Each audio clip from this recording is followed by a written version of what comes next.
Eu cumprimento a todos com a paz do Senhor. Aqui é o vosso amigo, vosso irmão Mário Júlio, do canal Vivendo Pentecostes. Esse é mais um vídeo da série Lendo o Novo Testamento em 76 dias, ou em 11 semanas, ou até o final do ano. A escolha é sua. Hoje nós chegamos num dos 4 momentos, para mim, mais cruciais, mais importantes, mais emocionantes, pelo menos mais emocionantes, do Novo Testamento. Nós vamos ler hoje Mateus 24 ao 28, então nós vamos passar pela ceia. Nós vamos passar pelo clamor de Jesus, pedindo para que passe dele esse cálice, pela traição, pelo julgamento de Jesus. Nós vamos passar pela morte, ressurreição e ascensão de Jesus, tudo hoje, tudo nesse vídeo. Então é um vídeo que tem tudo para ser emocionante, para ser marcante. E eu não sei se esse vídeo não vai passar de 2 horas. A minha esposa está na rua, daqui a pouco ela chega. Então quando ela chegar, eu dou um pause, converso um pouquinho com ela, vejo ali como é que ela tá, e depois eu sigo no play. Primeiro quero falar, você que está vendo aí, o certificado. Comente nesses vídeos, você está assistindo, você não quer o certificado? Ok, se você quer o certificado da leitura, você quer o certificado que você leu o Novo Testamento, você coloque aí a palavra certificado nos comentários dos vídeos, vai vídeo por vídeo, certificado, assistir os vídeos, certificado, bota o seu nome certificado, ou só coloca o certificado ali, vai estar ok, você vai estar recebendo o seu certificado. E eu acho que eu vou fazer uma versão clarinha, amarelinha, bege, ou uma cor mais clara, para que talvez as pessoas talvez alguém não goste desse certificado escuro, mas eu vou fazer uma versãozinha mais clara, bonitinho. Ou uma versãozinha mais clara, e aí a pessoa vai escolher qual que ela vai querer. Ou uma versãozinha mais clara, um begezinho, branco, um azul e um rosa. Que aí a pessoa, mas eu quero o mesmo certificado, só que rosa. Só vai mudar o fundo e talvez uma tonalidade da cor, da letra, mas o resto é igual. Não vai mexer em nada. Não vai perder nada, vai ser tudo igual. Então, esse é o primeiro anúncio. O segundo anúncio, nós a partir de 1º de janeiro, nós vamos estar fazendo a leitura. Eu ia fazer a leitura do um capítulo por dia, mas vai ser mais do mesmo que nós já estamos fazendo aqui, lendo 4, só que aí vamos ler um capítulo por dia. Então, substituindo para a leitura da Bíblia integrada. Vou botar só uma página para vocês verem que essa Bíblia ela faz assim, ó, ela organiza todo o texto bíblico de uma forma em que ela está arrumada de uma forma cronológica. Ela está literalmente em uma cronologia perfeita. Porque ela vem aqui, ó, exemplo, ó. Vamos ver um texto aqui. Esse aqui é o ideal, esse que eu gosto desse, para exemplificar. Quando ele vai tratar sobre João Batista pregando, ele vai tratar nos 4 evangelhos, olha aqui, ó. No Mateus, João Batista. No lado você vai ter o início da pregação de João Batista em Marcos, em Lucas e em João. Cada um fala uma coisa, e aí tem frases que chegam a estar uma no ladinho da outra. E aí nós vamos comparar uma com a outra, o que falou, e nós vamos estudar todo o simbolismo, todos os símbolos, todas a referência, o significado de Jesus em cada um dos 4 evangelhos, tudo que está no Antigo Testamento que se refere aos 4 evangelhos, o que cada um significa. Então, mais um exemplo aqui, ó, que eu quero trazer, que eu acho também que acompanha, até vou marcar esse primeiro aqui. Nos próximos vídeos eu não preciso estar procurando, eu gasto menos tempo. Olha só, eu já dei uma boa lida nesse Novo Testamento. Aqui, ó, ele vai trazer a tentação de Jesus. A câmera vai dar uma enlouquecida aí, querendo compensar o foco. Ó, aqui ele vai trazer Marcos. Mateus, ele vai trazer todo detalhadamente a tentação de Jesus no deserto. O jejum e a tentação de Jesus. Aqui vai trazer Mateus aqui. Marcos só faz um comentário que Jesus foi tentado no deserto e venceu a tentação. E aqui vai trazer o de Lucas. Toda a diferença, se você olhar, está todo marcadinho, todo riscado. Eu não vou aparecer, a princípio eu não vou aparecer no vídeo todo. O que a gente vai fazer? Eu vou virar a câmera para a Bíblia, mesmo riscada, do jeito que ela está. Uma folha do lado, se eu quiser anotar alguma coisa ali para vocês verem. E nós vamos detalhadamente ler o Novo Testamento. E se você quiser, Eu vou estar colocando o link, não sei se nesse nos próximos vídeos. Adquire essa Bíblia, ela custa menos de 100 reais, 80, 90, 80, 70 reais, dependendo. A minha já está até desgastada aqui de usar ela. Mas é Bíblia integrada, vai estar a foto aqui. Então, compra essa Bíblia e nós vamos esmiuçar todo o Novo Testamento. E o ano que vem vai ser o ano do estudo do Novo Testamento. Nós vamos estudar o Novo Testamento dessa forma aqui, cronológica. E eu quero, em nome de Jesus, estudar o Novo Testamento com 3 Bíblias diferentes. A LTT, que é literal texto tradicional. Então vai ter tudo esmiuçado do grego. Nós vamos pegar a Bíblia, eu acho que provavelmente a Bíblia LTT, a Bíblia judaica completa e a Bíblia israelita. Eu acho que vai ser essas 3. Eu peço para Deus que nós chegue até naquela época tenha condições de comprar dinheiro, de comprar essas Bíblias, para nós esmiuçarmos tudo. Agora nós estamos estudando as profecias, nós estamos estudando a aplicação pessoal do texto bíblico, o que ele traz para nós, o que a gente pode tirar, o que a gente pode trazer para a nossa vida pessoal. Quando nós estudarmos o Novo Testamento aqui, nós vamos trazer também alguma coisa nova que o Espírito Santo nos der, não vou deixar de falar, mas nós vamos, sempre quando chegar num texto em que estiverem um do lado do outro, nós vamos tratar eles da cronologia. O que Mateus falou, o que Marcos falou, o que Lucas falou, por que talvez João não tenha dito tal coisa, por que Marcos reduziu o texto, falou menos informações, por que Mateus e Lucas eles são parecidos numa área, mas por que eles são diferentes em outras. Então nós vamos ter esse cuidado em entender o que cada um escreveu, por que ele escreveu, o que o Antigo Testamento traz em referência a cada um deles, ok? Então isso vai ser muito importante. E depois, na próxima leitura, que aí nós estamos lendo aqui 4 capítulos por dia, 4 capítulos por dia, até o final do ano, só que dá 11 semanas. O que eu quero fazer é fazer essa leitura aqui e depois fazer 2 capítulos por dia, 2 capítulos, vídeo de 1 hora, 1 hora e 20, 2 capítulos por dia do Novo Testamento, só que lendo o hebraico, lendo o grego, usando alguma ferramenta online. Tem os aplicativos de comparação da Bíblia que trazem o mesmo versículo, 12 traduções, 12 versões diferentes. Então eu quero trazer outras versões da Bíblia, mais radicais ao texto original, uma cultura mais judaica, sem judaísmo, mas entendendo a cultura da época para poder entender melhor o texto. Então vai ser muito importante. E cada vez que a gente lê de novo o Novo Testamento, forma cronológica, forma 4 capítulos por dia, e depois 2 capítulos, entendendo o texto original, melhor vai ficar o meu conhecimento. É lógico, porque eu vou ter que estudar, e eu vou adquirir conhecimento, e você também. Você, cada vez que nós fizer um ciclo de leitura do Novo Testamento, o seu conhecimento vai ser melhor. Porque uma coisa é você pegar e ler sozinho. Outra coisa é nós lermos juntos. E aqui eu estou ali convidando para ler junto comigo. Ok? Então 8 minutos, quase 9 minutos de vídeo. Então nós vamos começar agora. Eu oro para que Deus abençoe sua vida, abençoe sua casa, abençoe sua família, abençoe seus desejos, seus sonhos, suas necessidades, seus planos para o futuro. Abençoe cada um que está assistindo esse vídeo. Que ele venha ser feliz, venha ser próspero, venha ser abençoado, venha ser curado de todas as feridas do corpo, da alma.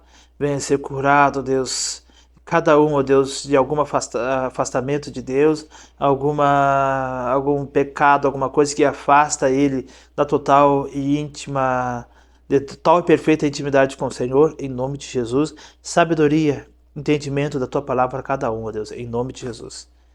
Amém? Vamos lá, Mateus 25. Já foi quase 10 minutos, então 10 minutos de vídeo vai ser para anúncio, para essa conversa nossa inicial. Eu vou tentar comentar a mesma coisa, tentar comentar mais óbvio, sem enrolar muito. Desculpem porque tá meio frio, eu me sentei aqui e começou a Parece que tá querendo me gripar, mas é coisinha passa, é um resfriadinho leve. Vamos lá, Mateus 25. O reino dos céus será, pois, semelhante a 10 virgens que pegaram suas candeias e saíram para encontrar-se com o noivo. 5 delas eram insensatas e 5 eram prudentes. As insensatas pegaram suas candeias, mas não levaram óleo. As prudentes, porém, levaram óleo em vasilhas, junto com suas candeias. Primeiro, as candeias, se a gente for pensar, elas iam pegar uma candeia que não tivesse óleo. As 5 insensatas, em outra versão, nécias. As 10 candeias tinham óleos. Tinham. Tu olha, porque tá na tua mão. Tu olha e diz assim, ó, aqui tem azeite. Ok? O problema não é estar com uma candeia que não tem azeite. Porque o azeite que tem nela acaba. Presta atenção. O azeite que tem nela, ela vai iluminar e vai acabar. Mas a diferença das outras 5 que levaram azeite extra. O que significa isso? Chegou minha esposa. Eu vou dar pausa, ela vai abrir a porta agora. Eu vou dar pausa e já volto. Voltando aqui. Falando sobre as prudentes e as insensatas.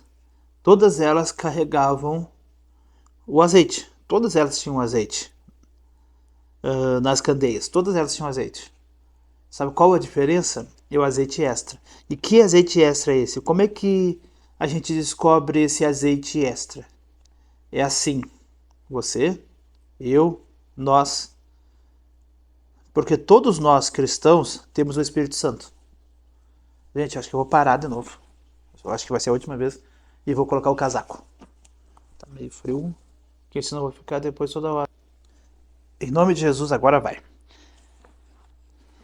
Sobre o azeite. A Bíblia diz que todos nós temos o Espírito Santo.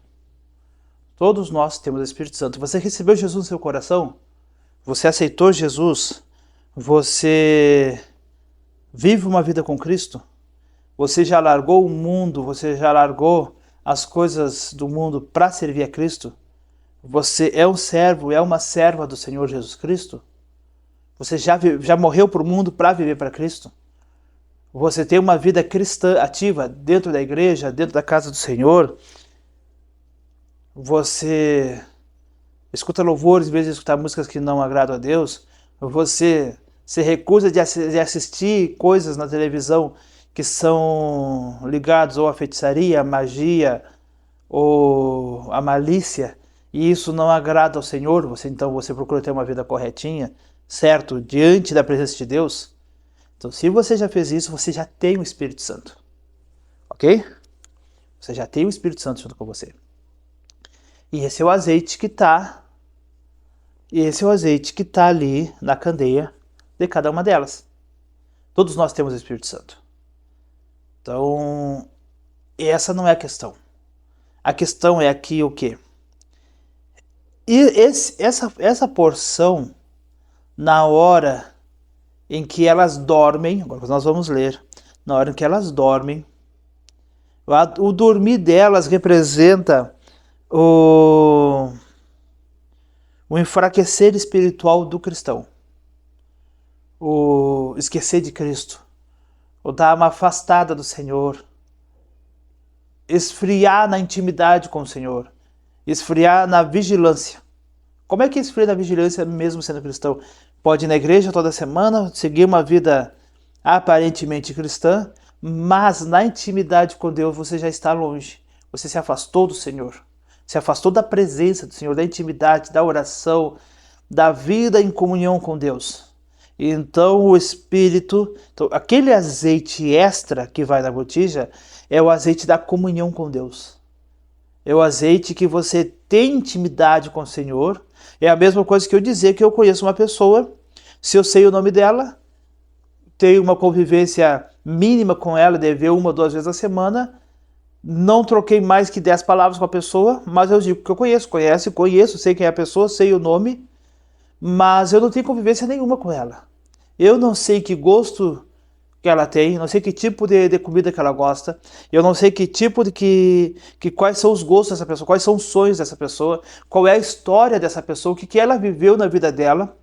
Então eu não tenho notícia nenhuma disso, mas eu sei quem é a pessoa, mas eu não tenho uma intimidade com ela. E assim é esse azeite com Deus, o azeite da comunhão, do parar para ouvir, para entender, para conhecer, primeiro conhecer Deus mais profundamente, de uma forma mais íntima, e também permitir Deus ouvir de você coisas íntimas, coisas próximas. Porque só conhece uma pessoa através de convivência, através da intimidade, através de gastar tempo junto. Uma pessoa que não gasta tempo com Deus, ela não tem azeite guardado em uma botija, em uma vasilha. Você entendeu? Isso aí fala de intimidade. Se você não tem intimidade com Deus, se a sua intimidade com Deus é 1, 2, 3, 4, 5, 6 vezes, 7 vezes na semana, estar dentro da igreja, acabar o culto, cumprir seu compromisso e voltar para sua casa, escutar um louvor, isso não é intimidade. Isso é cumprir os compromissos com Deus. Você fez o compromisso, está no culto, está lá. Você diz, mas eu não vou escutar música do mundo, vou escutar música cristã. Ok.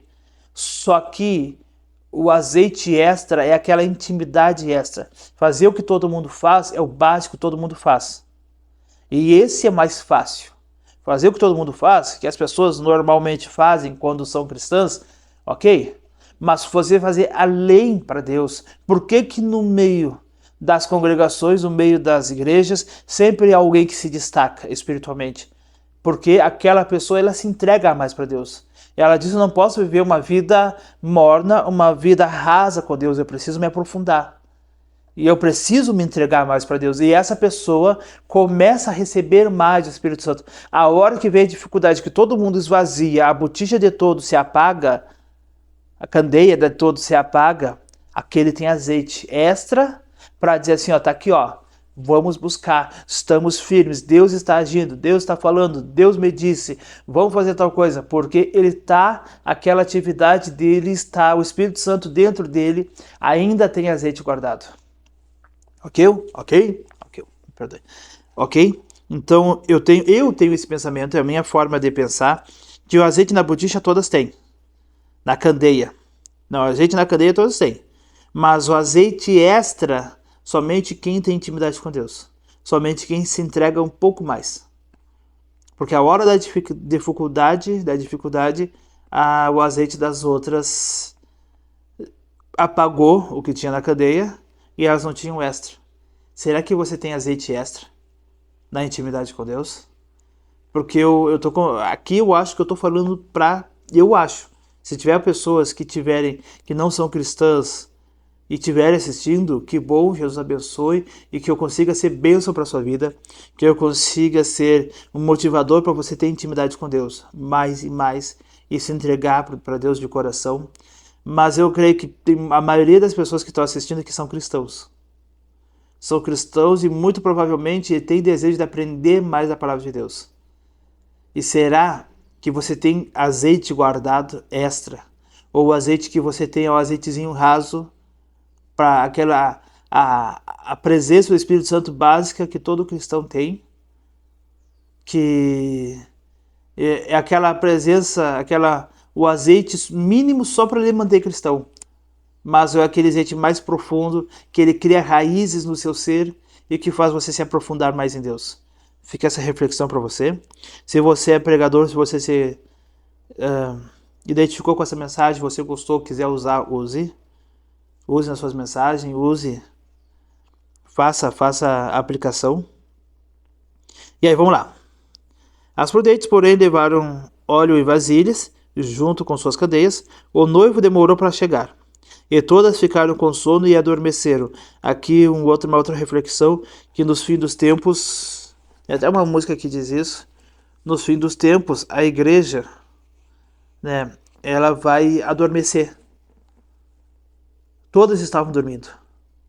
Então, uma igreja que, com o fim do tempo, vai acabar se tornando uma igreja morna, uma igreja dormente. Está aqui na Bíblia. Mas a diferença é que quem tiver azeite extra, na hora que vê gritar, está chegando o noivo, olha, está próximo, Jesus está voltando, essa igreja se desperta. Mas eu já vi de gente dizer assim, mas agora que as pessoas estão vendo os anúncios da volta de Jesus, agora elas querem ser crente. Sim, todas elas dormiram, entenda isso, todas as 10 dormiram. Quer dizer o quê? Que a igreja de Cristo na terra estava ou está ainda numa situação de dormência, de um peso nos olhos que faz com que não enxergue.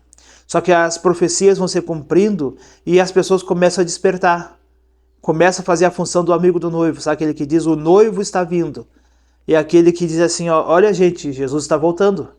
Jesus, quando você ouvir alguém dizer Jesus está voltando, vamos se consertar, vamos se entregar para Deus, vamos viver uma vida santa, vamos viver uma vida consagrada, é hora de se entregar para Deus, é hora de abandonar o erro. Então esse está fazendo a função do amigo do noivo. Gente, o noivo está voltando, acordem. O noivo está próximo, acordem, vamos ativar. Vamos manter, vou ficar acordado. E aí, essa hora, quem tem o azeite extra, quem tem uma porção extra do Espírito Santo, ele vai saber se despertar e vai ativar, vai poder estar em consagração. Só que quem perdeu o azeite, só manteve aquele azeite mínimo na candeia, esse azeite se apaga, porque ele não tem essência. É aquele cristianismo raso que não tem profundidade.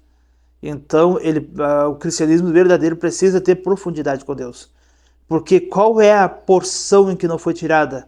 Foi a de Maria, foi a de Marta. Marta trabalhou, Marta fez um monte de coisa, mas ela não se sentou para ouvir a voz do Senhor. Então, Maria teve intimidade com a voz do Senhor, se sentou para ouvir, e o que ela aprendeu não foi tirado dela.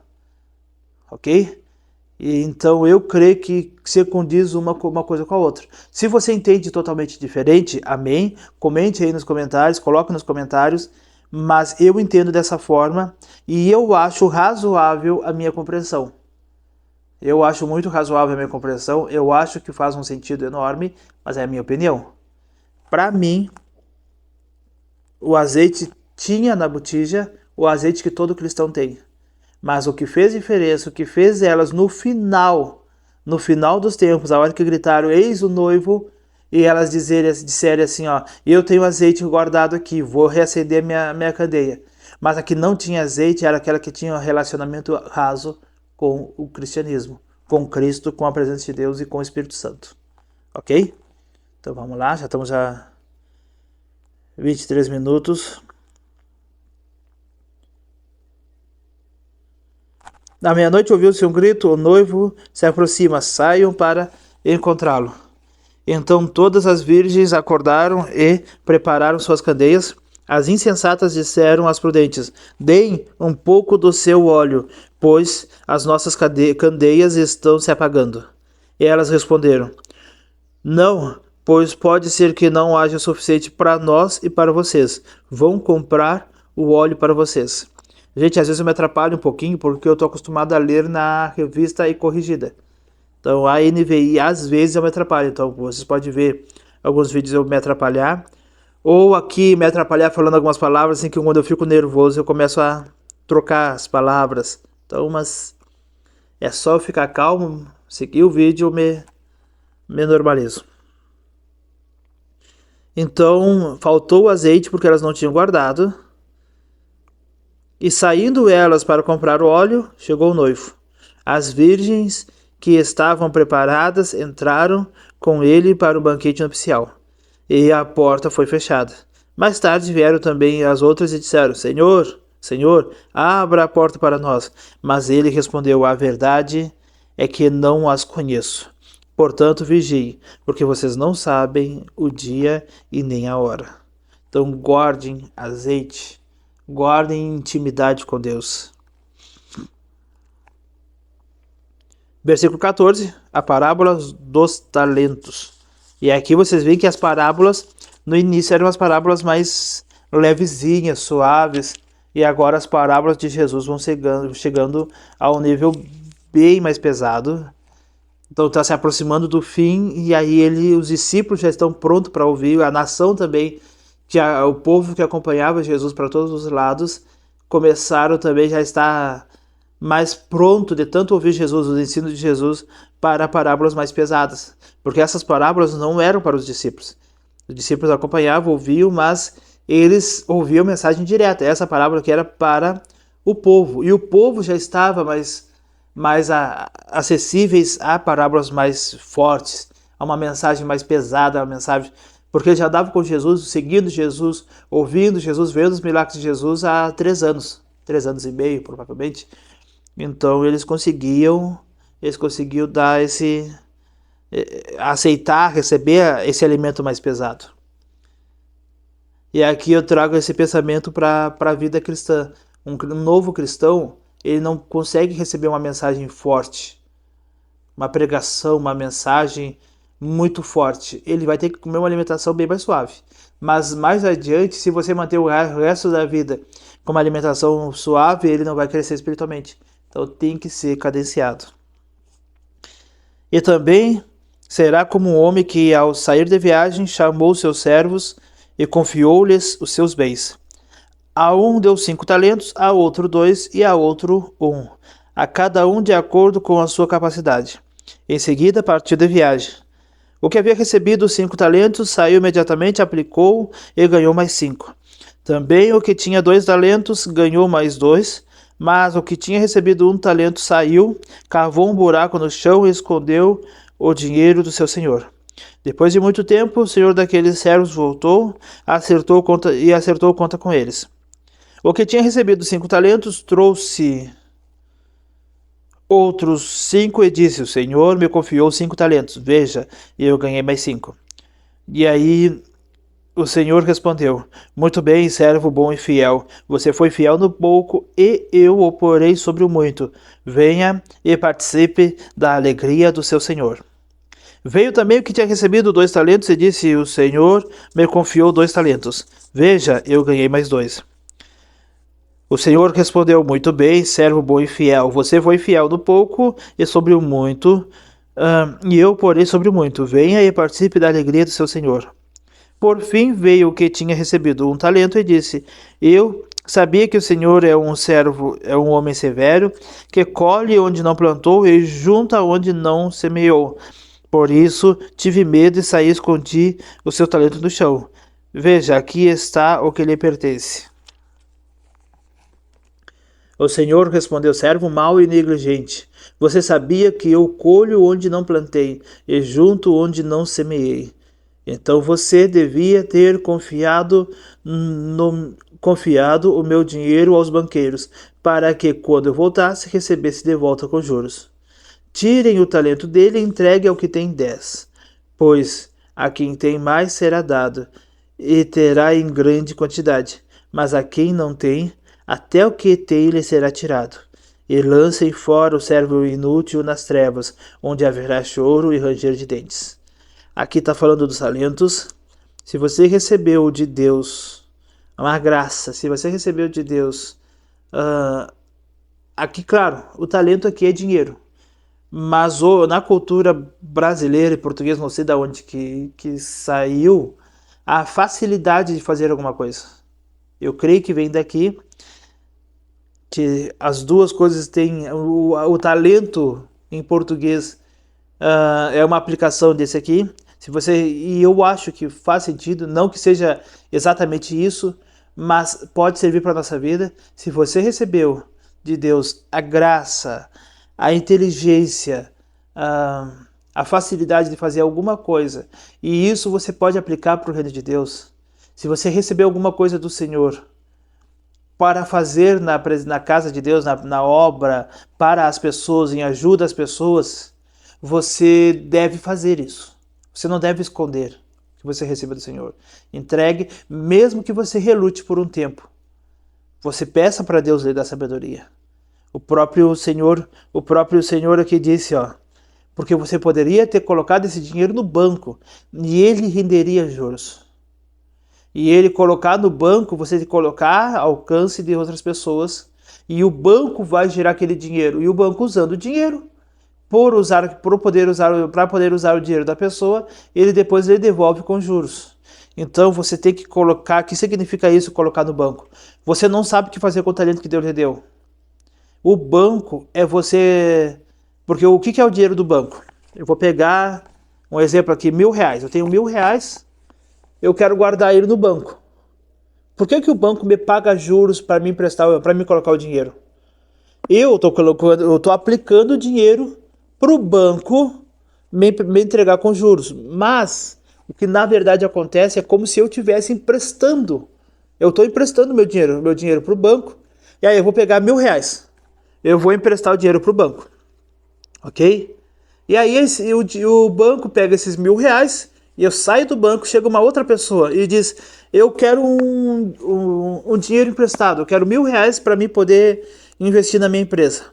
Aí o banco vai pegar aqueles R$1.000 que eu emprestei para o banco, que eu investi no banco, que eu depositei lá, e vai pegar aqueles R$1.000 e vai emprestar para outra pessoa.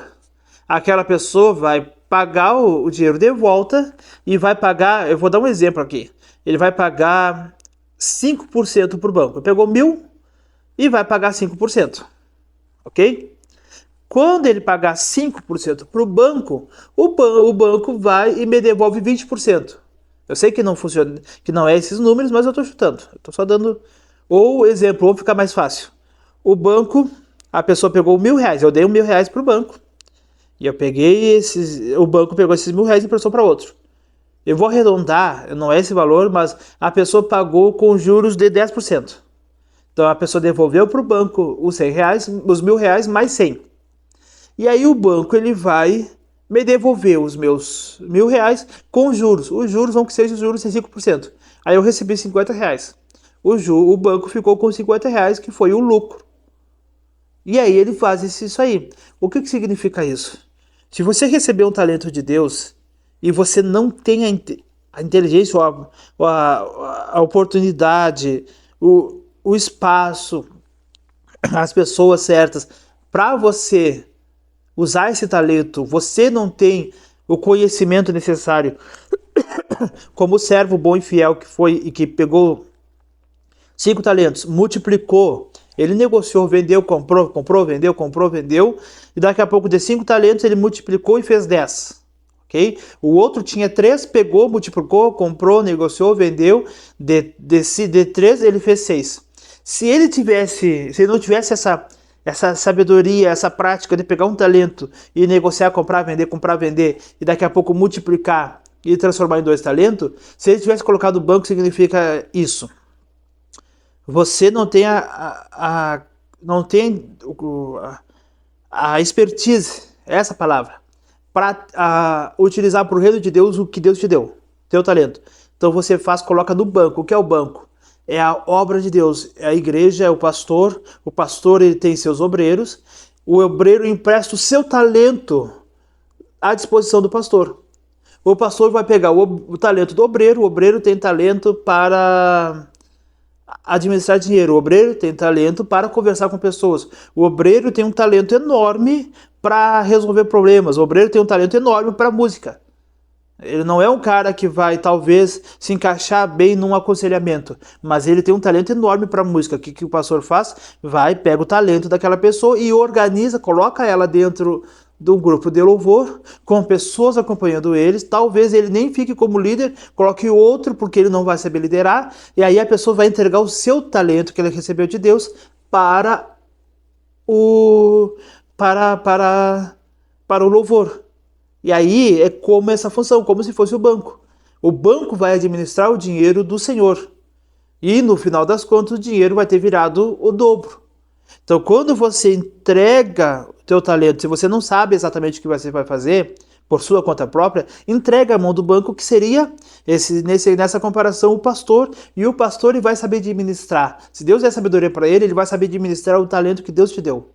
E esse talento que Deus te deu vai saber se multiplicar, porque ali você vai aplicar, você vai aprender, você vai saber fazer com que esse talento cresça e ele se torne 2, se torne maior E o Senhor, quando ele voltar, vai lhe ver como um servo bom e fiel, não como aquele que esconde o seu talento.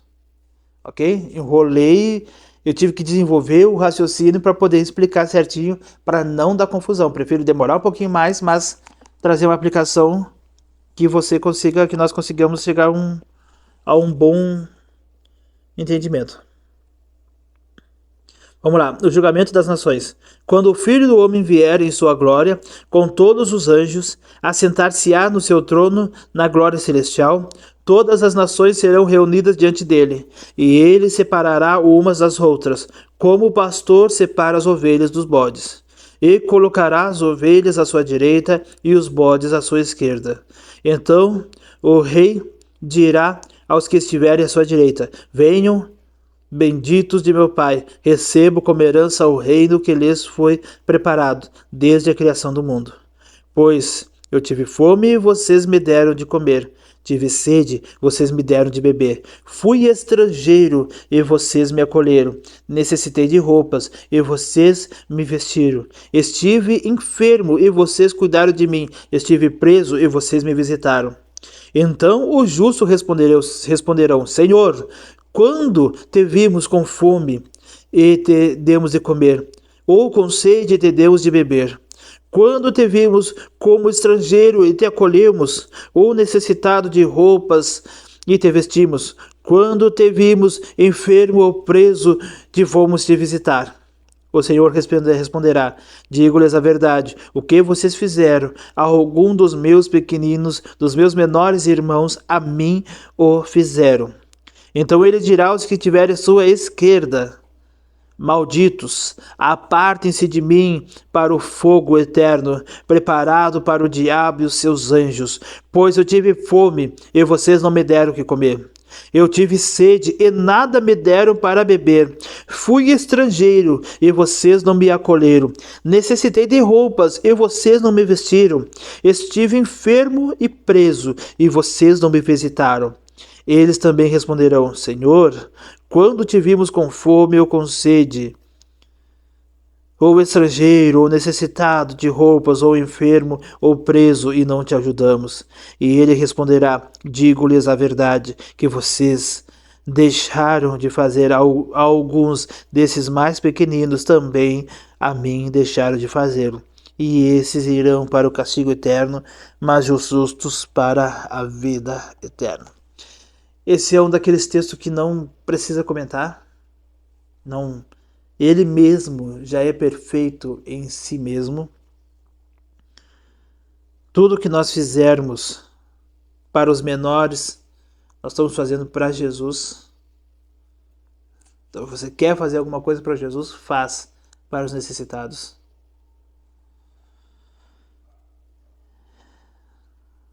Esse texto ele é profundo. E eu vou colocar na descrição para você da banda Clamor pelas Nações, que é de um cantor que canta em inglês, só que eles traduziram, cantaram em português, e é muito bonito que fala disso aqui, das ovelhas e dos bodes. Daqui a pouco nessa parte aqui, Senhor, mas quando nós não fizemos tal coisa, e aí na versão do louvor diz: se o Senhor quiser, nós podemos agora lá buscar uma Coca-Cola para o Senhor. Então tem essa parte, mas é um hino muito bonito, e ele tem um drama, e ele vai dizer: Senhor, quando nós fizemos tal coisa, sabe? E aí Jesus: pare, vocês, sabe? Tudo que vocês não fizeram aos meus pequeninos. Então esse louvor ele é muito bonito, muito, muito, muito marcante, muito emocionante. Eu vou colocar na descrição depois. Ok? A conspiração contra Jesus. 39 minutos. Quando acabou de dizer essas coisas, Jesus disse aos seus discípulos: como vocês sabem, estamos a 2 dias da Páscoa, e o Filho do Homem será entregue para ser crucificado.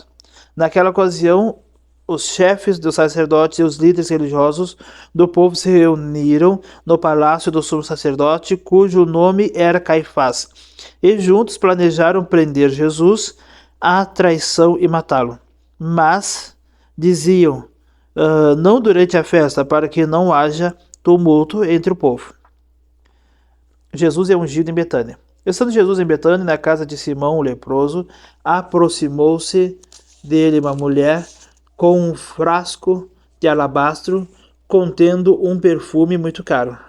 Ela o derramou sobre a cabeça de Jesus quando ele se encontrava reclinado à mesa. Os discípulos, ao verem isso, ficaram indignados e perguntaram: por que esse desperdício? Esse perfume poderia ser vendido por alto preço e o dinheiro dado aos pobres. Percebendo isso, Jesus lhes disse: por que vocês estão perturbando essa mulher? Ela praticou uma boa ação para comigo. Pois os pobres vocês sempre terão consigo, mas a mim vocês nem sempre terão. Quando derramou esse perfume sobre o meu corpo, ela o fez a mim, a fim de me preparar para o sepultamento. E eu lhes asseguro que, em qualquer lugar do mundo inteiro onde esse evangelho for anunciado, também o que ela fez será contado em sua memória. Então aqui nós temos as palavras de Jesus. Ela fez porque eles costumavam, a pessoa quando morria, quando estava se preparando assim o velório, eles embalsamavam, derramavam perfume. Esses perfumes não é que nem o nosso, é somente uma aguinha de cheiro. Esse perfume era, não sei se essa palavra para usar, unguento, era um perfume com azeite, com perfume junto com azeite, e eles colocavam sobre o morto para conservação, essas coisas assim. E um respeito. E ela colocou sobre Jesus. E aqui nós vemos como ignorância. Nós vamos ler no outro texto. Depois, quando a gente for ler aqui, ele vai colocar junto o Mateus, Marcos e João, um do ladinho do outro, e a gente vai ver o que cada um falou, né? Lucas não comentou essa parte, e aí nós vamos ver o que cada um falou, e nós vamos ver que foi Judas que disse. Cada um tem uma revelação, se expressa de uma forma diferente, mas a gente vai ver que foi Judas. E Judas, ele era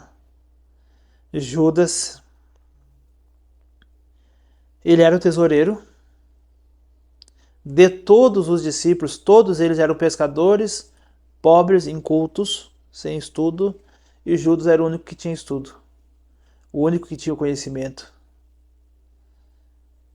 E ele tinha cultura. Uma coisa que eu queria falar, era uma coisa que eu gostaria de trazer num púlpito, numa mensagem, mas Deus me tocou para falar agora. O Judas seria o homem que Paulo foi. Porque de todos os discípulos, todos eles eram incultos, todos eles tinham pouquíssimo estudo, eles eram pescadores, exceto ali Mateus, que também era culto, mas a gente vê que Mateus, em nenhum momento do evangelho tem a fala de Mateus. Mateus falou tal coisa. Porque Mateus perguntou para Jesus, porque Mateus ele foi lá e disse, não, por quê? Não que os 4 evangelistas tenham ficado com vergonha de dizer, ou ficado com, mas eu não vou falar de Mateus. Porque nem o próprio Mateus citou alguma frase sua. Porque Mateus, quando foi chamado por Jesus, falou tal coisa. Não.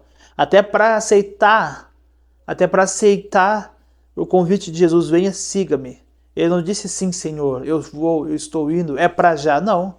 Ele largou tudo, largou a mesa, largou a coletoria e foi embora. Então eu creio que aqui, se nós formos analisar, Mateus ele seria uma pessoa tímida. Ele não seria, tem cultura, e Judas não. Judas aqui, ele tem coragem de falar, tem coragem de intervir. Só que ele teve uma fé errada, uma compreensão errada do cristianismo, do que Jesus queria fazer. Mas na cultura, eu creio que ele seria. E se ele não tivesse se comportado errado, ou ele tivesse, após trair Jesus, se a intenção dele era boa, após entregar Jesus, ele tivesse se arrependido, talvez também poderia ter sido ele, porque a escrever as cartas, porque o evangelho precisava de alguém que traduzisse para o mundo romano dentro de uma cultura grega, helênica, Helen, que significa cultura grega. O helenismo é colocar todo mundo, todas as pessoas que existiam dentro de uma cultura grega, porque quando o Império Romano nasceu, ele não nasceu destruindo o Império Grego, ele nasceu engolindo o Império Grego. A cultura, o idioma grego se transformou o principal, não foi o latim, não foi o idioma romano, foi o idioma e a cultura grega que foi empurrada a goela abaixo do mundo inteiro. Então, aí nós vemos ali essa cultura sendo empurrada, e quem é que conseguiria traduzir o evangelho para o mundo? Pedro era uma pessoa inculta. Era uma pessoa que ele escreveu duas cartas e ele não conseguiria traduzir o evangelho para os romanos, para os colossenses, para os efésios, para os tessalonicenses. Ele não conseguiria, talvez, dentro da cultura dele, traduzir para o império inteiro, que as pessoas lessem, e provavelmente seria ali. Mateus, eu acho que seria tímido. E Judas, prepotente demais. Então Jesus chamou lá Paulo, que era culto, que era versado, que era alguém que para ser fariseu não era qualquer um, tinha que ter muito estudo, tinha que ter muita preparação. E ele chegou ainda a dizer que ele sentou aos pés de Gamaliel. Então, estudou aos pés de Gamaliel. Então, Judas provavelmente teria tudo para ser, mas a ganância dele. E aqui ele foi ganancioso. Esse perfume, ele não queria saber dos pobres, mas ele achou um desperdício pegar um perfume caríssimo e colocar ele sobre Jesus. Quantos pobres poder alimentar? Mas ali precisava preparar Jesus para a sua morte. Ok?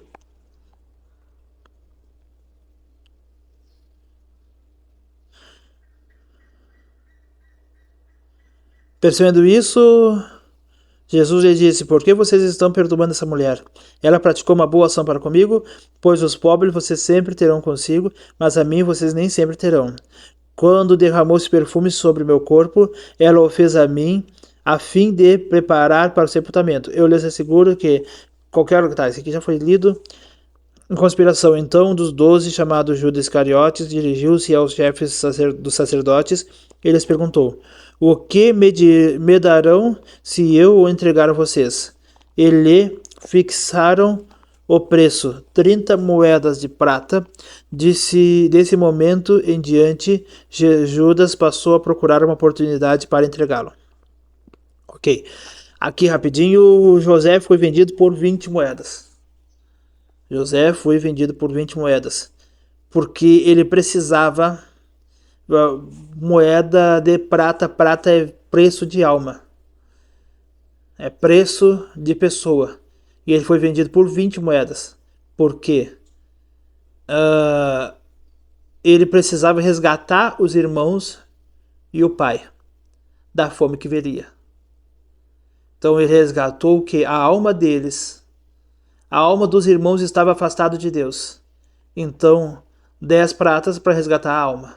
Isso aqui é somente uma teoria minha, porque José foi vendido por 20 moedas. Ele precisava resgatar a alma dos irmãos que estavam perdidos.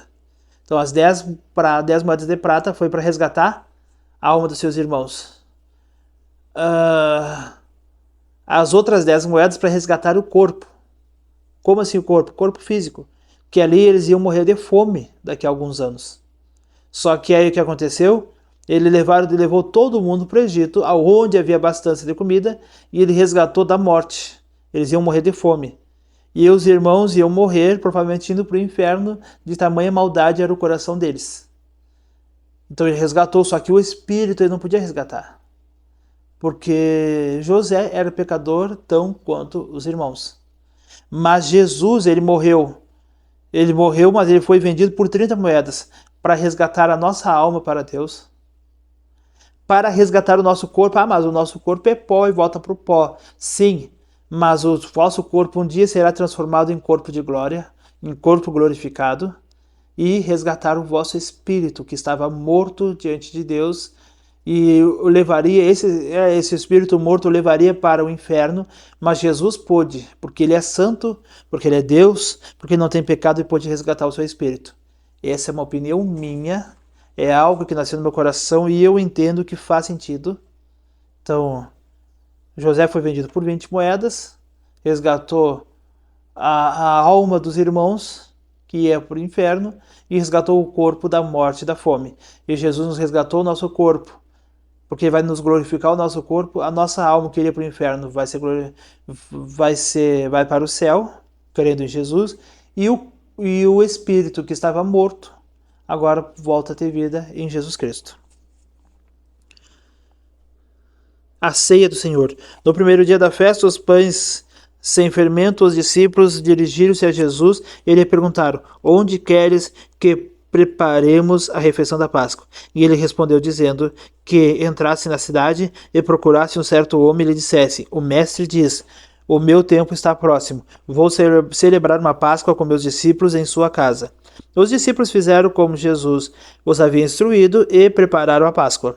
Ao anoitecer, Jesus estava reclinado à mesa com os 12, e quando estavam comendo, lhe disse: digo-lhes que certamente um de vocês me trairá. E eles ficaram muito tristes e começaram a dizer um após o outro: com certeza, não sou eu, Senhor. Aí afirmou Jesus: aquele que comeu comigo do mesmo prato há de me trair.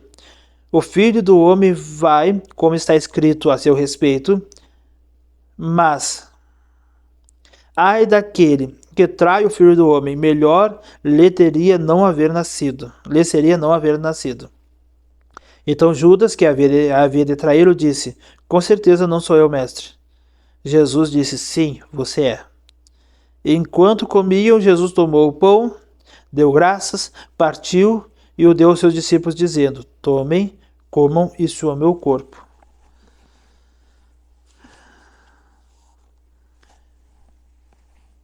No Antigo Testamento, o cordeiro, antes de ser sacrificado, faziam-se uma cama.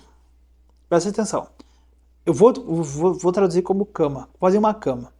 Colocavam farinha de trigo, misturado com azeite. Fazia uma porção, uma farinha de trigo misturada com azeite. Colocava, isso aí se chama libação. Esqueci a palavra. Ablução, não. Esqueci. Mas assim, ó. Eles colocavam uma cama, uma porção de trigo e azeite, misturavam e ficava aquela porção. Eles colocavam por cima o vinho. Ou às vezes não colocavam, mas a maioria das vezes colocavam. Colocava o cordeiro em cima, atava os pés e as mãos juntos.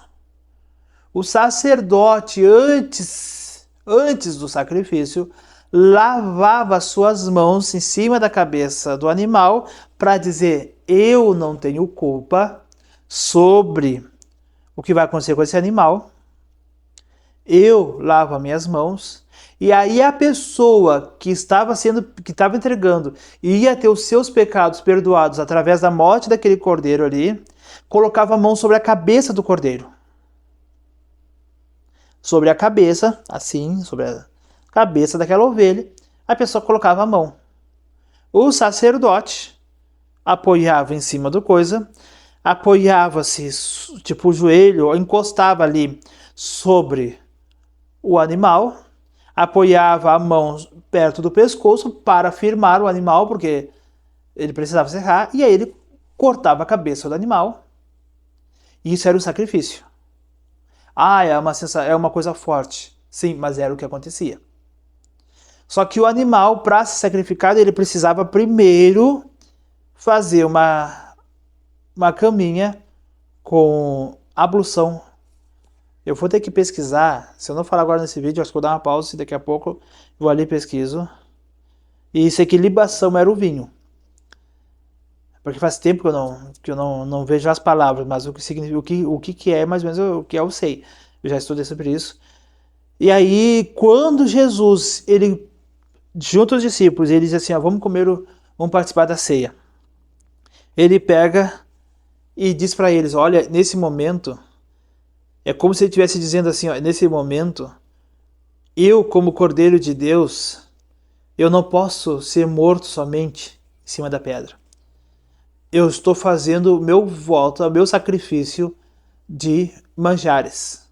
Meu sacrifício de oferta sem a carne, sem... Porque se fazia um sacrifício de manjares, entendeu? Ele colocava isso, precisava do trigo representando a carne, o óleo representando a gordura do animal e o vinho representando o sangue do animal. Então Jesus tinha isso na ceia. E que na verdade, desde a Páscoa, os judeus faziam. Eles comiam toda a ceia. Era um monte, eram pães, eram ervas amargas, era várias coisas. E depois, no final, o pai da família pegava o vinho, pegava um pão e fazia o quidush, consagrava o Senhor e a família bebia. Era no final da ceia. E você lê, tem um dos evangelhos que diz, e após ter ceado, olha só, presta atenção, acho que poucas pessoas prestaram atenção nisso. E após ter ceado, então a ceia veio antes. Depois que eles cearam, Jesus pegou o pão e dividiu e disse. Jesus pegou o vinho, dividiu entre eles e disse. Então, depois de ter ceado. Então, a Santa Ceia, se você quer ter o conhecimento sobre isso, se chama Kiddush. Kiddush os judeus faziam. Jesus não inventou isso. E isso faziam desde o Antigo Testamento. O Kiddush foi feito por Melquisedeque com Jesus, foi feito no voto entre Jacó e o seu tio,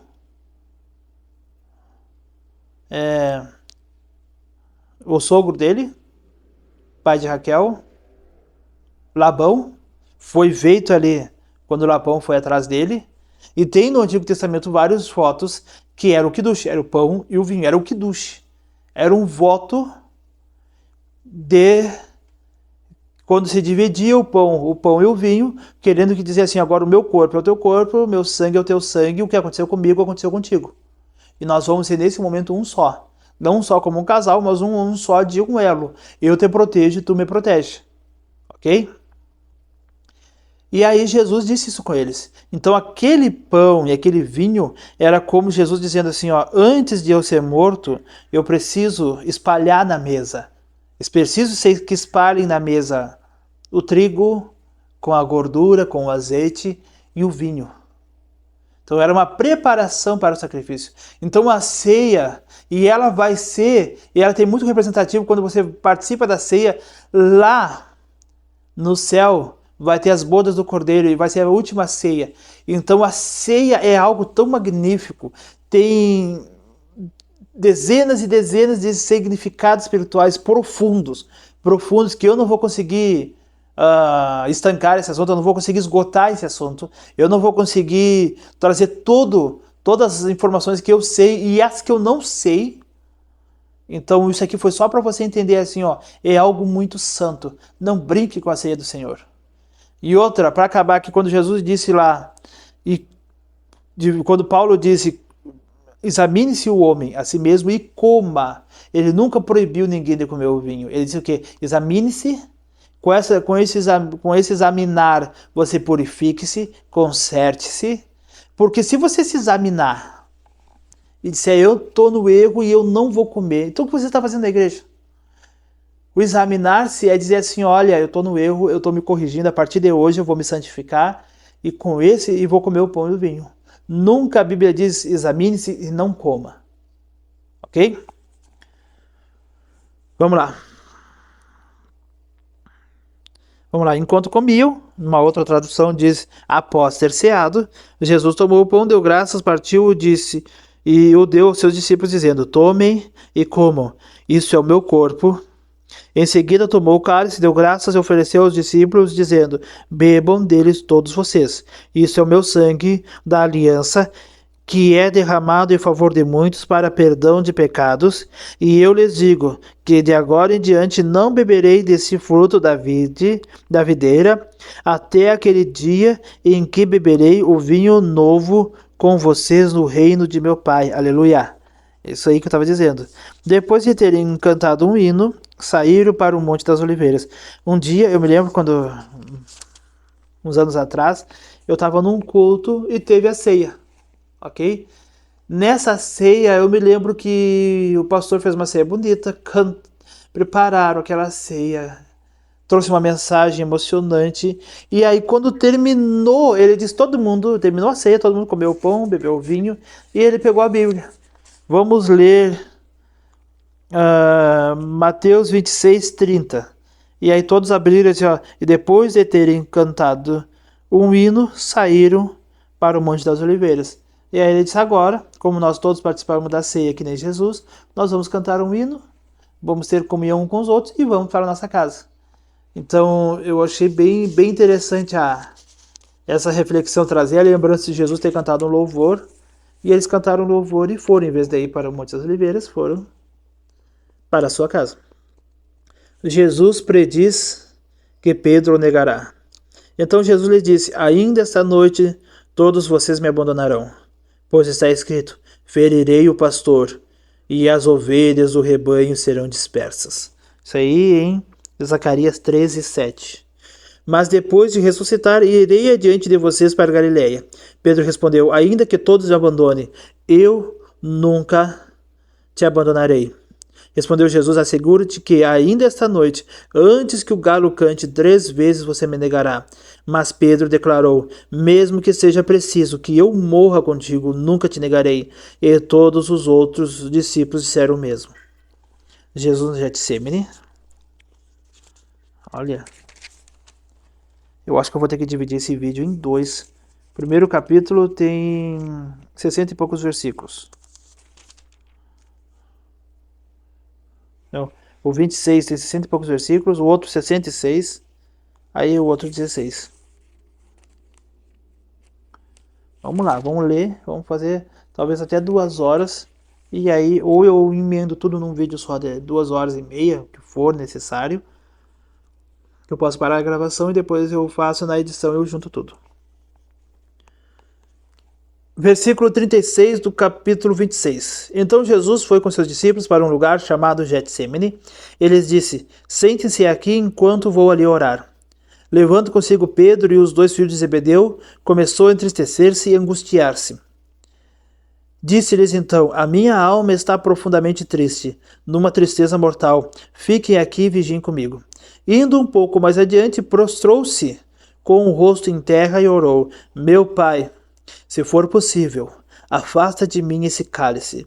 Contudo, não seja como eu quero, mas sim como tu queres. Depois voltou aos seus discípulos e os encontrou dormindo.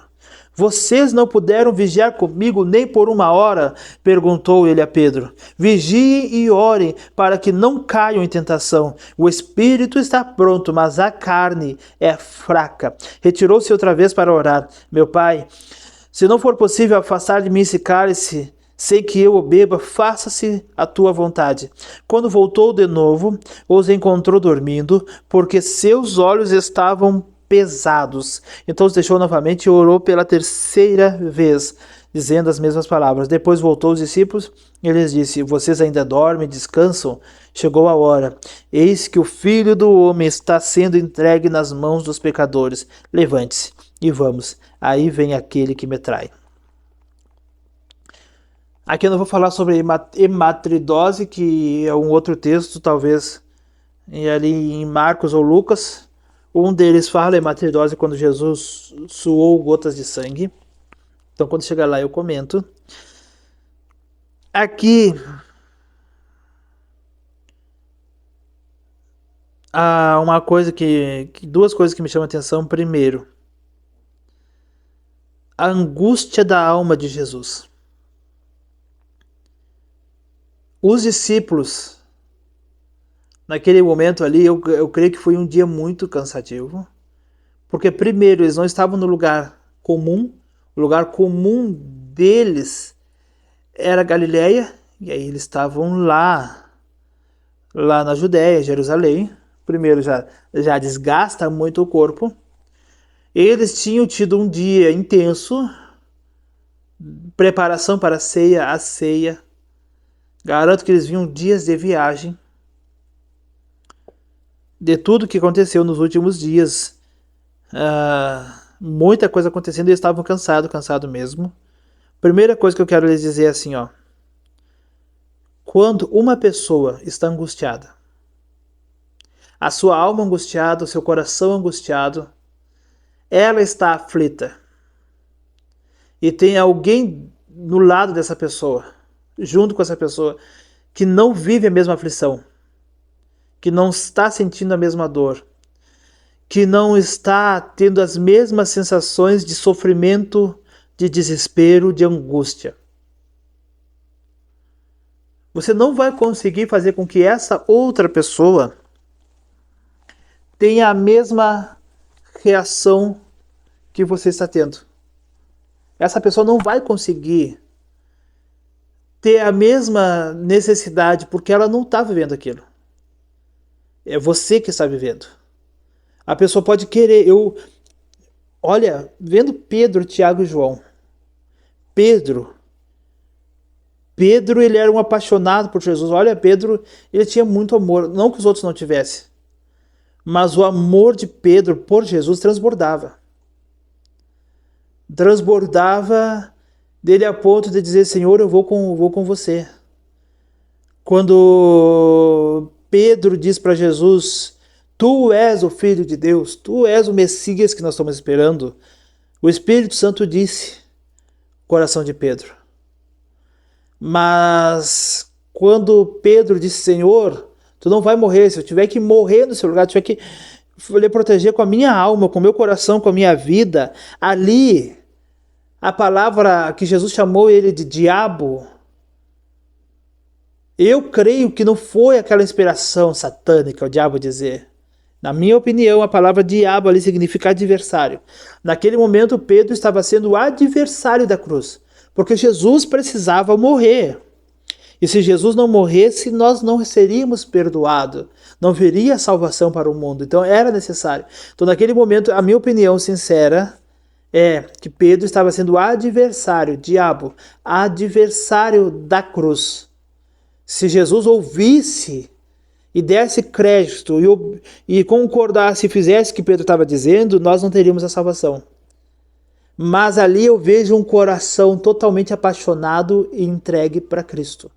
Um coração sincero, que amava a Deus de tal forma, amava a presença do Senhor Jesus Cristo, de tal forma que ele disse, eu tinha que morrer com o Senhor. Se tiver que morrer pelo Senhor, eu morro, mas o Senhor não vai morrer. Então, aqui nós vemos uma paixão tão grande, tão profunda de Pedro para Jesus. E aqui nós vemos que Jesus falou para Pedro, vocês não puderam vigiar comigo nem por uma hora, perguntou-lhe ele a Pedro. E eu tenho certeza que Pedro tentou. Eu imagino que Pedro tenha tentado com todas as suas forças. Eu já vi gente dizer, porque eles aprenderam com Jesus toda vez que eles iam orar.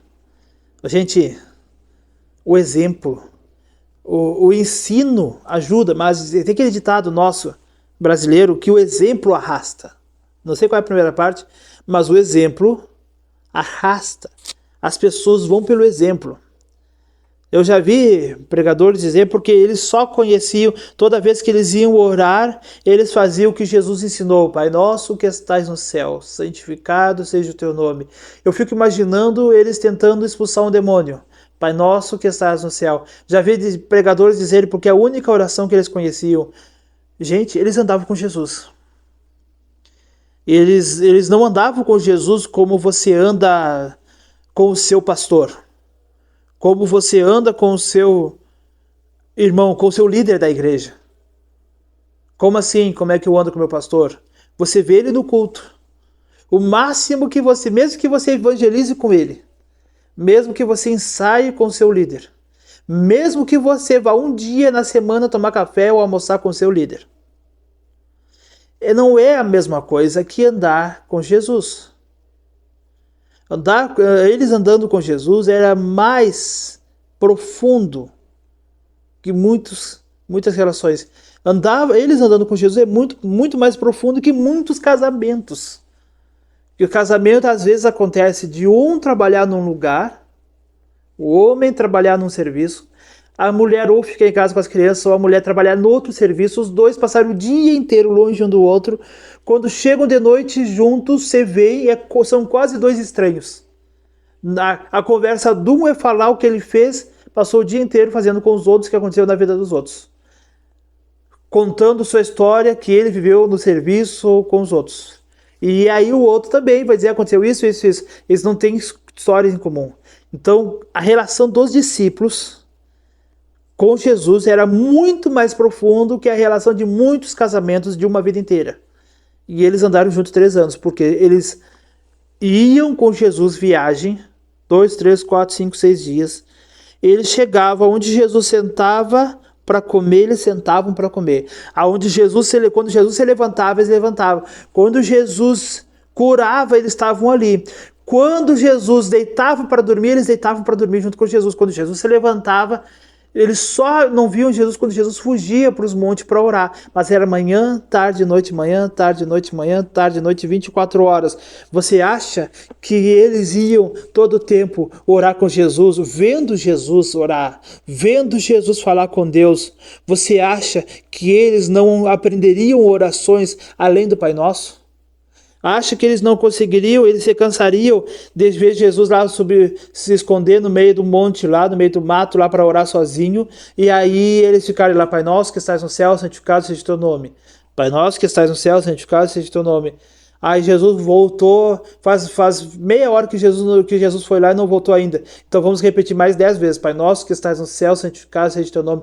Eles sabiam orar. Essa história que eles aprenderam o Pai Nosso, eles não sabiam fazer mais nada, eu não acredito. E se você for inteligente, você tiver o raciocínio e você achar que eu estou falando sério, você pode concordar comigo. Se você acha que eu estou errado, ok. Você tem toda a razão de dizer que eu estou errado. Você pode ter todos os motivos. E é o seu direito. Mas eu creio que eles sabiam orar. Só que ali, o que atrapalhou eles dormirem, eles não estavam com o coração angustiado.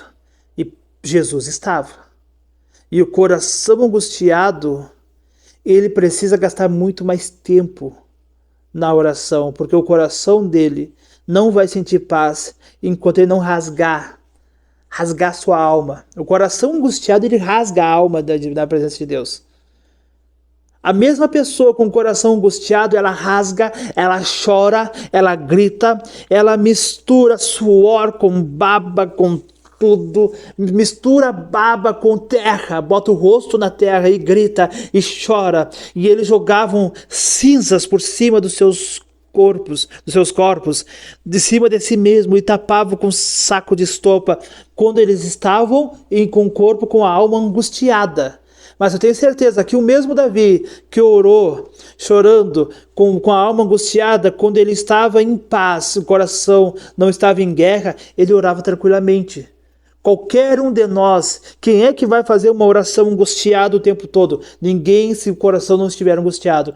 Então eles oravam como quem estava em paz, quem não estava em guerra. E Jesus orava como quem estava em guerra. Quem está em guerra arranca do peito de forma desesperada aquilo que está o angustiando através do choro, através do grito, através do clamor desesperado.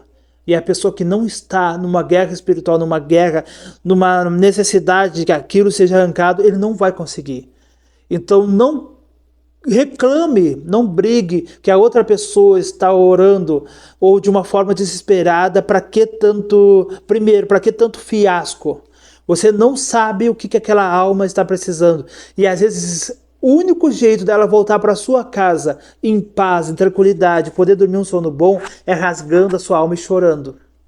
Esse é o primeiro. Segundo que eu quero trazer para você, se você está com a sua alma desesperada, gritando, chorando, reclamando, ou naquele desespero, e rasga o seu coração e chora na presença de Deus, você só tem paz, você vai conseguir se preencher se você fizer isso. Não reclame da pessoa que não está daquele mesmo desespero que você, não chame ela de fria, não chame ela de gelada, não chame ela dizendo por que você não está sentindo tal coisa, porque a pessoa não está no mesmo nível de desespero, a alma dela está em paz, uma oração em paz. E uma oração pode ser um clamor, mas com o coração de quem está em paz. É diferente de quem está em guerra. Nós temos que entender isso, nós temos que aceitar isso e temos que receber e aceitar a oração da outra pessoa de uma forma agradável. Se o meu coração está em guerra, a minha oração vai ser uma oração de guerra. Mas eu não posso reclamar da pessoa que está fazendo uma oração de paz, porque ela está vivendo um tempo de paz. Se a minha oração é em tempo de paz e eu estou num momento de paz no meu coração, a minha oração vai ser desse jeito. E se eu vejo a oração da outra pessoa em guerra, eu não posso dizer fiasquento. Eu não posso dizer para a pessoa, para de fazer essas bobagens, para de gritar tanto. Por que você está chorando? Tem gente que assiste uma pregação no YouTube e chora. A outra pessoa, e aquela pregação, a pessoa está chorando, chega a soluçar, corre as lágrimas, e a pessoa ora e diz, para que tanto? Nem é grande coisa, porque cada um está vivendo o seu momento, e cada um vai refletir a presença de Deus dentro de si, do seu momento, da sua forma, e isso deve ser aceitável. Se você aceitar isso do seu irmão, a oração, o momento dela é diferente do seu, você vai conseguir conviver com ele melhor, e você vai ter uma percepção espiritual muito mais avançada, e você vai conseguir evoluir na sua convivência com seus irmãos. Amém?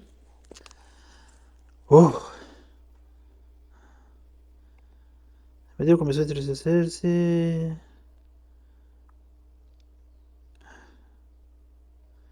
Quando voltou, o povo encontrou o dormindo. Tá. Aí, aquele que me trai, ok? Jesus é preso. Versículo 47, Mateus 26.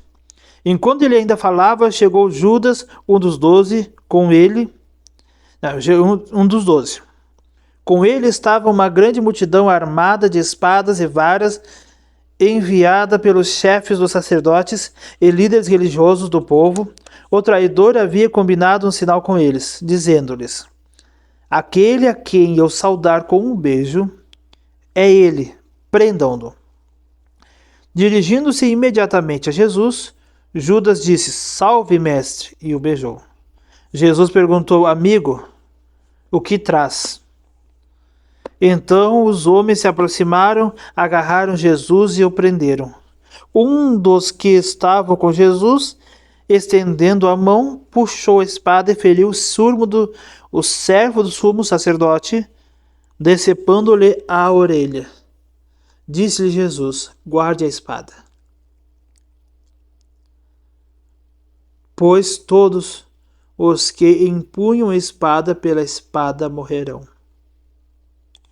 Você acha que eu não posso pedir ao meu Pai, e ele não colocaria imediatamente à minha disposição mais de 12 legiões de anjos? Uma legião é 6.000 anjos, 12 vezes 6.000. Como então se cumpririam as escrituras que dizem que as coisas deveriam acontecer dessa forma? Naquela hora Jesus disse à multidão, estou eu chefiando alguma rebelião? Para que vocês venham prender-me com espadas e varas? Todos os dias eu estive ensinando no templo, e vocês não me prenderam. Mas tudo isso aconteceu para que se cumprissem as escrituras dos profetas. Então todos os discípulos o abandonaram e fugiram. Sangue de Jesus tem poder. A traição do Mestre. Nós vemos aqui Cristo sendo entregue. É loucura, é a primeira vez que nós estamos passando. Nós vamos passar por tudo isso aqui em Marcos. Nós vamos sofrer, nós vamos lutar em todo esse texto aqui também em Lucas e em João. Mas a primeira Eu acho que quando chegar no Marcos, Lucas e João, não vai doer menos. Mas nós vemos o Mestre, o Deus. Nosso Deus estava com o Pai no princípio. Lá no Apocalipse, quando João... Nós vamos chegar em João também, nós vamos ler. Quando Deus no seu trono fala com trovões, João entende. E ele vai anotar, e o anjo diz para ele, não anote isso. Não pertence a você anotar isso. Era a resposta de Deus. E Deus falou lá com trovões, relâmpagos. Quando Deus fala com o povo, e o povo pede para Moisés para não ouvir mais Deus daquela forma, o povo ouve, a nação ouve relâmpagos e trovões. Relâmpagos e trovões. A voz de Deus aos nossos ouvidos soam como relâmpagos e trovões. Quando lá no Éden, conjecturas minhas, pensamentos meus, quando Deus disse, haja luz, Deus falou. Trovões, relâmpagos e vozes. E aí o Filho traduziu e disse, haja luz. E o Espírito Santo acendeu a luz. Ele que aplicou tudo que Deus... E a voz do Pai sempre foi o Filho. Quando ele disse, vocês falam comigo que querem ver o Pai, mas se vocês estão vendo a mim, vocês estão vendo o Pai. Porque sempre... Lembra quando Moisés falava para Arão e Arão traduzia? Representa ali o Espírito Santo falando conosco e nós traduzindo. Só que representa também lá quando Deus fala, os trovões, e Jesus traduz. Então, desde o princípio, quando o anjo aparecia, era Jesus aparecendo, em obediência a Deus Pai. Só que os anjos ninguém sabia, era mais um anjo, era um anjo especial, só que era o Filho de Deus, que estava escondido no seio do Pai. Jesus ia, aplicava, Jesus ia. Quando Josué falou, é tu que vem em nosso favor ou vem contra nós? Ele disse, eu venho como capitão. Porque ele já tinha aparecido várias vezes. Ele já tinha aparecido para Moisés na sarça ardente. Toda vez que alguém diz, ele apareceu para os pais de Sansão. Porque é ele que muda nome. Ele que recebe a adoração. O Deus que esteve no princípio, o Deus que um dia Deus Pai olhou e disse, eis que agora te tenho por meu filho. E aí Jesus responde, eis que agora eu te tenho por meu Pai. O acordo da Trindade divina, o acordo divino. Deus que por amor a nós, por amor a mim, por amor a você, eu creio que tem alguém que vai assistir esse vídeo e vai dizer assim, ó, eu sempre sonhei que alguém morresse de amores por mim. Eu lhe digo que tem alguém que morreu de amor por você, Jesus Cristo. E esse Deus, em todo o seu trono, imagina Jesus, Deus no trono, o seu trono, que estava ocupado por ele. Daqui a pouco o trono fica vazio. E há um ser no céu que começa a se esvaziar de toda a sua glória. Imagina como se a glória de Jesus fosse vestes, e ele vai se despindo daquelas vestes gloriosas. E vai se despindo, e ele vai se esvaziando espiritualmente da sua glória divina, não deixando de ser Deus, e ele desce como um vave. O vave era um gancho, e era grande, e vai afinando. É o prego que pregava as tendas, que ficava no ar, a metade enfiado, cravado. foi como o filho, se esvaziou e tornou-se um espermatozoide divino e entrou em Maria, através do Espírito Santo. E nasceu como um bebê frágil. Imagina o Deus glorioso sendo um bebê que precisava ser limpado. Imagina Maria limpando Deus, dando de mamar a Deus. Imagina Deus, menino rindo. Imagina José brincando com a criança, botando na garupa e o menino rindo, correndo. Imagina o nosso Deus menino crescendo. Nós temos a história que ele vai com a família todos os anos, um ano, ele vai lá com os sacerdotes e a família perde ele e quando volta acha ele conversando com os sacerdotes e ensinando, falando das coisas de Deus e todo mundo admirado, ouvindo Jesus, o Deus menino. Menino. Quantas vezes você já viu um menino e desprezou? Essa criança. Criança não sabe o que faz, criança não sabe o que fala. O menino, Deus menino. E ele diz para sua mãe, para o seu padrasto, importava que eu estivesse na casa do pai. Aonde que eu estaria? Na casa do meu pai. E esse menino cresce. Eu creio que durante a sua vida ele fez amizade, conheceu. As pessoas viram ele crescer com sua família, com seu pai, com sua mãe, com seus irmãos, suas irmãs. Ele começa a operar milagres, maravilhas, as pessoas dizerem, nós vimos ele crescer. Então Jesus viveu todas as fases da vida até os 30 anos. Que um homem, uma mulher normal faz, que ele escondia a sua deidade, sendo Deus, sendo puro, sendo santo. Ah, mas eu sou cristão e a minha família não acredita no meu cristianismo. Meus pais não acreditam que eu sou cristão de verdade. Meus filhos, meu esposo não acredita no meu cristianismo. A minha esposa não acredita que eu sou cristão de verdade, que Jesus habita em mim. Meus vizinhos não acreditam. Meus irmãos não acreditam que eu sou cristão de verdade. Não acredita que eu sou um verdadeiro cristão.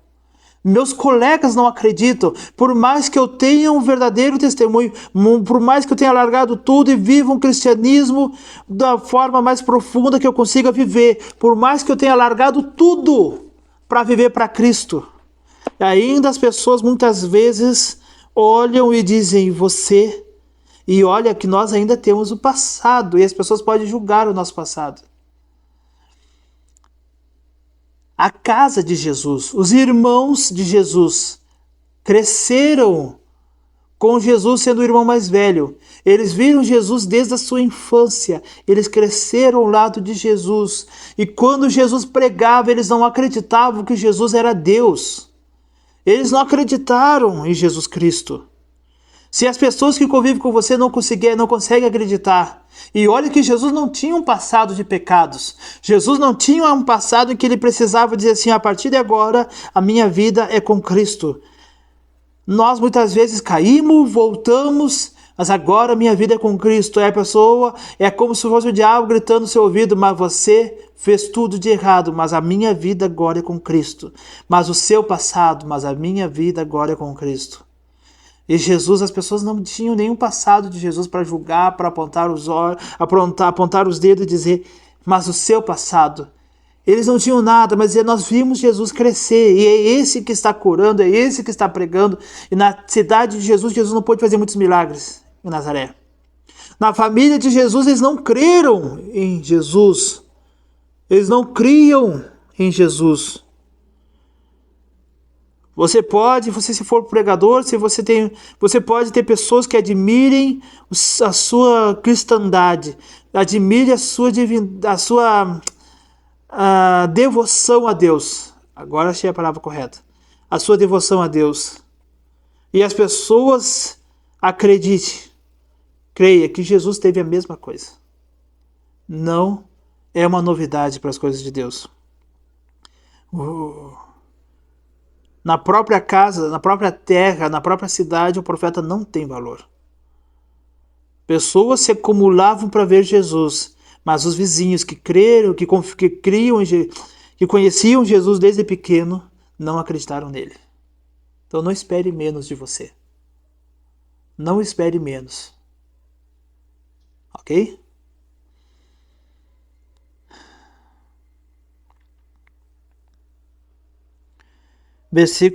Continuamos no versículo 50. Então os homens se aproximaram, agarraram Jesus, prenderam um dos que estavam com Jesus. Tá, isso aqui nós vemos. Abandonaram e fugiram. Ok. Jesus perante o Sinédrio. Os que prenderam Jesus o levaram a Caifás, só que agora eu quero ver se eu fecho em 2 horas o vídeo, são 1h30 de vídeo. Nós temos ainda o 27 e 28, vou ter que dar uma acelerada. Os que prenderam Jesus o levaram a Caifás, o sumo sacerdote, em cuja casa se haviam reunido os mestres da lei, e os líderes religiosos, e Pedro o seguiu de longe até o pátio do sumo sacerdote. Entrou e sentou-se com os guardas para ver o que aconteceria. Os chefes dos sacerdotes e todo o sinédrio estavam procurando um depoimento falso contra Jesus, para que pudessem condená-lo à morte. Mas nada encontraram, embora se apresentassem muitas falsas testemunhas. Finalmente se apresentaram 2, que declararam: este homem disse, sou capaz de destruir o santuário de Deus e reconstruí-lo em 3 dias. Então o sumo sacerdote levantou-se a Jesus: você não vai responder à acusação que esses lhe fazem? Mas Jesus permaneceu em silêncio. O sumo sacerdote lhe disse: exijo que você jure pelo Deus vivo. Se você é o Cristo, o Filho de Deus, diga-nos. Aí Jesus disse: tu mesmo o disseste, disse Jesus. Mas eu digo a todos vós: chegará o dia em que vereis o Filho do Homem assentado à direita do Todo-Poderoso e vindo sobre as nuvens do céu. Foi quando o sumo sacerdote rasgou as próprias vestes e disse: blasfemou. Por que precisamos de mais testemunhas? Vocês acabaram de ouvir a blasfêmia. O que acham? É réu de morte, responderam eles. Então alguns lhe cuspiram o rosto e lhe deram murros. Outros lhe davam tapas e diziam: profetize-nos, Cristo. Quem foi que lhe bateu?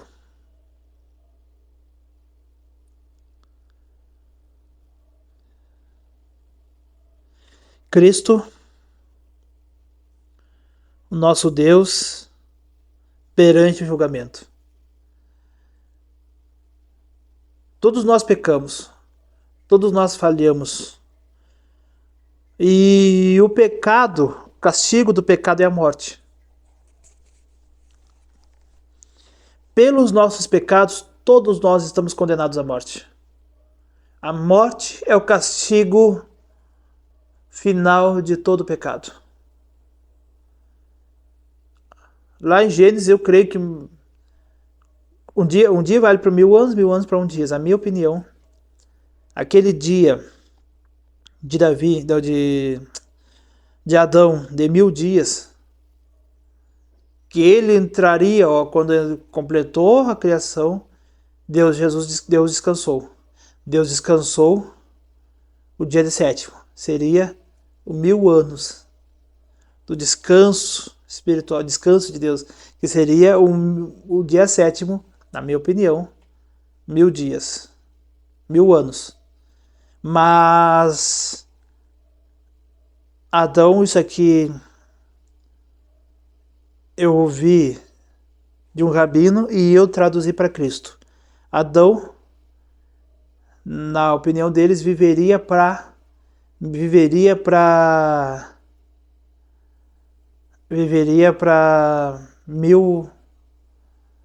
anos. Só que como ele pecou, Deus arrancou dele 70 anos e teria colocado em Davi. E Davi seria a semente do Messias. 70 anos seria a semente do Messias. Até por isso que eles dizem a raiz de Davi. A raiz de Jessé seria Davi. Mas o que eu quero dizer? Lá, Adão pecou. Esse que eu falei agora foi somente o que eu me veio à memória, falei, mas Adão pecou. Gerou a morte. Adão morreu. Todos morreram. Existiram 3 homens que não morreram, que estão no céu, e o quarto Jesus. Enoque, que Deus amou, arrancou ele da terra para si. Elias subiu aos céus sem ver a morte. Moisés morreu, mas Deus o escondeu para si. E Jesus depois morreu e ressuscitou. Mas toda a humanidade, mas Elias pecou e não morreu. A morte dele vai vir, porque Moisés e Elias vão voltar. Moisés e Elias viram Jesus. Moisés e Elias viram Jesus na transfiguração. E serão os 2 que vão vir. Eles não vão nascer e viver na terra na época da tribulação. Eles vão vir do céu. Moisés e Elias vão morrer. Aí Elias vai morrer, porque todo homem precisa morrer, exceto aqueles que forem arrancados no arrebatamento. Porque todo aquele que pecou precisa morrer. Porque o pecado trouxe a morte para o corpo. E aí, aquela morte que seria para nós, não a morte do corpo. A morte do corpo vai acontecer, exceto para os arrebatados. A morte do espírito indifere. Se o espírito da pessoa for um espírito morto, se ela está longe de Cristo, a Bíblia diz que o espírito veio de Deus. É o sopro divino. É a eletricidade que faz o coração pulsar. Volta para Deus. O espírito vai voltar para Deus. Mas a pessoa tem o espírito daqueles, endemoniado, não sei o que, mas o espírito volta para Deus. E a alma. A nossa alma, através do pecado, teria também a morte espiritual, e iria para o inferno, para o Hades, para o Sheol, para o sofrimento eterno. Quando Jesus morre na cruz, essa morte espiritual transforma-se em vida, porque ele morreu para nós. A lei da substituição. Jesus substituiu a nossa morte. Ele morreu a nossa morte. Então aqui foi o primeiro passo, o primeiro julgamento do nosso Deus, que morreu por nosso lugar. Primeiro tapa na cara foi aqui citado. Cuspiram na face do Mestre. Cuspiram na face de Deus. E eu ainda garanto que eles tapavam os olhos para perguntar: profetize-nos, Cristo, quem foi que lhe bateu? Garanto que eles tapavam os olhos de Jesus, botavam assim, ó, a mão, e aí outro vinha, tapa na cara do nosso Deus. E com os olhos desvendados, tiravam a mão e dizia: entre nós aqui, quem foi que lhe bateu? E como um cordeiro que é levado a batedouro e morre sem dar um chiado, sem reclamar, Jesus morreu naquela cruz por nós. Pedro nega Jesus. Pedro estava sentado no pátio e uma criada, aproximando-se dele, disse: você também estava com Jesus, o Galileu? Eu aqui, minha reflexão, naquele momento, quando Pedro nega, ele se esquece as palavras de Jesus, é lógico, e ele vê as falsas testemunhas. Ele vê os falsos testemunhos falando sobre Jesus. E o medo dele é, se reconhecerem ele como andando com Jesus, vão chamar ele. E ele disse: como é que, se eu for chamado lá e eu tiver que responder alguma coisa sobre Jesus, eu vou ajudar na condenação de Jesus? E aí ele começou a fazer o que? A negar. Mas ele negou diante de todos, dizendo: não sei o que você está falando. Depois saiu em direção da porta, onde outra criada viu e disse... Um pouquinho, gente.